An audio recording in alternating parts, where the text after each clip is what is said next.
اور اس معاملے کے اوپر پاک پتن کے اندر اس معاملے کے اوپر جو ہے یہ کچھ بچے تو جو ہے وہ پرائیویٹ ہاسپٹل سے شفٹ ہوئے تھے گورنمنٹ ہاسپٹل کے اندر، اور لیکن جو چیز سامنے آئی ہے، بتایا گیا تھا شروع کی جو رپورٹ تھی اس میں تو کہا گیا تھا کہ شاید ہاسپٹل کے اندر آکسیجن جو ہے وہ اس کے سلنڈر موجود نہیں تھے، جس وجہ سے ہلاکتیں ہوئی ہیں۔ لیکن چلیں اس کی تفصیل میں آپ کو بعد میں بتاؤں گا۔ لیکن آج ہوا کیا کہ مریم نواز شریف صاحبہ نے بھی DHQ پاک پتن کا دورہ کیا، اور جب دورہ کیا تو وہاں پر جو پیشنٹس تھے، پیشنٹس جو ہے وہ پھٹ پڑے مریم نواز شریف صاحبہ کے سامنے، اور یہ ویڈیو اگر آپ دیکھیں تو اس میں وہ کافی جو ہے وہ کسی ان پروفیشنل کی طرف سے جو ہے یہ بنائی گئی ہے۔ یہ کوئی سرکاری فوٹیجز یا ویڈیوز نہیں ہیں کہ جب لوگ اپنے جو ہے وہ شکایات کر رہے ہیں۔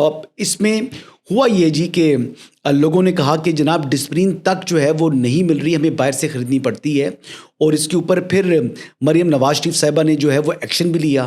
آج کا جو ایکشن لیا ہے جو کہ بڑا ہی خوش آئند ایکشن ہے، نوے کہ ایک ڈیٹرنس جو ہے اس سے کم از کم جو ہے وہ پیدا ہوگی کہ انہوں نے CEO ہیلتھ جو ہیں ڈاکٹر سہیل اصغر، ان کو بھی گرفتار کروا دیا، اور جو MS ہیں DHQ پاک پتن کے ڈاکٹر عدنان غفار، ان کو بھی گرفتار کروا لیا۔ اور یہ بڑا بنیادی اور اہم چیز تھی کہ جناب یہ گرفتاریاں اس وجہ سے ضروری ہیں تاکہ دوبارہ کوئی بندہ ایسی غفلت نہ برتے۔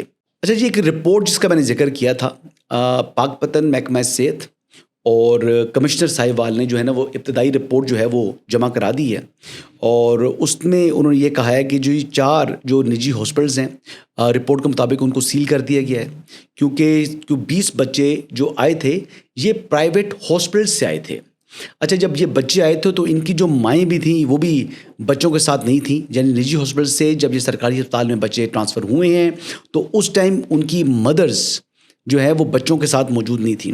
اچھا، اور جو 5 بچوں کی جو ہلاکت ہے اس میں وہ دائیوں کی وجہ سے ہوئی ہے، اس کی رسپانسبلٹی نہ پرائیویٹ ہاسپٹل پر آتی ہے نہ DHQ کے اوپر آتی ہے۔ اور یہ بتایا کہ جی کہ جب بچے ہاسپٹل پہنچے ہیں تو پہلے ہی ان کی حالات جو ہے نا حالات بڑے خراب ہو چکے تھے، تو جب بچوں کی آلریڈی یعنی وہ they were swinging in between life and death, تو وہ اس طرح کی ان کی سچویشن بنی ہوئی تھی انفارچونیٹلی۔ تو اس کی جو رپورٹ یہ کہتی ہے، اور آخری چیز اس نے بتایا ہے کہ جو گیس کے حوالے سے کہا جا رہا ہے کہ جو آکسیجن یا گیس جو ہے آکسیجن جو گیس تھی وہ موجود نہیں تھی، تو وہ بات درست نہیں ہے جی۔ اس ٹائم متعدد یعنی درجنوں جو سلنڈرز تھے آکسیجن کے وہ DHQ ہاسپٹل کے اندر جو ہے وہ موجود تھے، تو رپورٹ یہ بھی کہتی ہے۔ تو لیکن جتنے منہ اتنی باتیں، اور سوشل میڈیا کے اوپر آپ کو پتہ ہے کہ بات کیا ہوتی ہے اور اس کو کس طرف لے جاتے ہیں۔ پنجاب کی اگر ہم بات کریں تو پنجاب کی جو ہیلتھ کی جو اس ٹائم فیسلٹیز ہیں وہ باقی صوبوں میں سے اس کے مقابلے میں کافی بہتر ہیں۔ اب پنجاب کے بڑے شہروں کو یا بڑے اضلاع کو چھوڑ کر بھی جو ایون نوائی علاقے ہیں وہاں پر بھی ہاسپٹل آن ویلز آ چکے ہیں۔ اس طرح یعنی بیسک ہیلتھ یونٹس جو ہیں وہ ہر جگہ فنکشنل ہیں۔ جو میڈیسنس کے حوالے سے جو ایشوز تھے، آپ کو پتہ ہے کہ پنجاب میں ہیلتھ کے 2 منسٹرز ہیں۔ پنجاب کا جو شعبہ صحت ہے وہ ایک وزیر نہیں بلکہ 2 وزیر جو ہے نا وہ چلا رہے ہیں۔ اس کے علاوہ مریم نواز شریف صاحبہ کا اپنا جو ہے نا وہ انٹرسٹ وہ ہیلتھ کے اندر بے انتہا ہے، تو لہٰذا شعبہ صحت کے حوالے میں اگر بات کی جائے تو عثمان بزدار کے دور میں جو کام نہیں ہوئے اس سے بہت بہتر، ایون کہ شہباز شریف صاحب کو بھی جو ہے وہ انہوں نے پیچھے چھوڑ دیا ہے as a chief minister in a way کہ شعبہ ہیلتھ کے اندر جتنا وہ کام کر رہی ہیں۔ دوسری طرف اگر میں سندھ کی بات کروں تو وہ بھی ناانصافی ہوگی کہ میں بات نہ کروں۔ سندھ میں بھی بہترین جو ہے وہ اپ گریڈیشن ہو چکی ہے ہاسپٹلس کی، نئے سرکاری ہسپتال بن چکے ہیں۔ شعبہ صحت کو جو ڈاکٹر عذرا دیکھ رہی ہیں جو کہ پھپھو لگتی ہیں بلاول بھٹو زرداری کی، انہوں نے بھی بہترین کام کیا ہے۔ لیکن اگر ایئر ایمبولینس کی بات کی جائے تو وہ پھر 4 صوبوں میں صرف پنجاب کے پاس ہے، اور ایئر ایمبولینس کے ذریعے ابھی تک پنجاب کے اندر جو ہے وہ 124 جو ہیں وہ لوگوں کو ریسکیو کیا گیا ہے، اور میرے خیال سے یہ اٹ سیلف 2024 میں وہ سٹارٹ ہوئی ہے، ابھی 1 سال مکمل نہیں ہوا آئی بلیو۔ اگر 1 سال کے اندر بھی 124 کیا اگر 10 جانیں بھی بچا لی گئی ہوتی اس کے ساتھ تب بھی بہت ریمارکیبل جو ہے اس کا یہ جو ہے تھا رزلٹ تھا۔ لیکن 124 لوگوں کو ریسکیو کیا گیا ہے اس ایئر ایمبولینس کے ذریعے، جو کہ انڈیڈ کہ ایک بہترین چیز ہے۔ لیکن دوسری طرف دیکھا جائے تو ایک بڑے معروف اور بڑے ہی جناب مشہور ڈاکٹر ہیں، ان کا نام کے اینڈ میں بھی آتا ہے گنڈا پور۔ ان کا نام ہے جی ڈاکٹر محمد علی خان گنڈا پور، انہوں نے ٹویٹ کر دیا جی, وہ کہتے ہیں جی بائے بائے خیبر پختونخوا, اور انہوں نے کہا جی میں ڈسپوائنٹڈ ہوں جو ہیلتھ کنڈیشنز ہیں گورنمنٹ سیکٹر کی جو خیبر پختونخوا کے اندر. انہوں نے کہا جی کہ اب میں جا کر PKLI میں جو ہے وہ اب جوائن کروں گا اور وہاں پہ ایسے کنسلٹنٹ جو ہے وہ اپنے فرائض انجام دوں گا.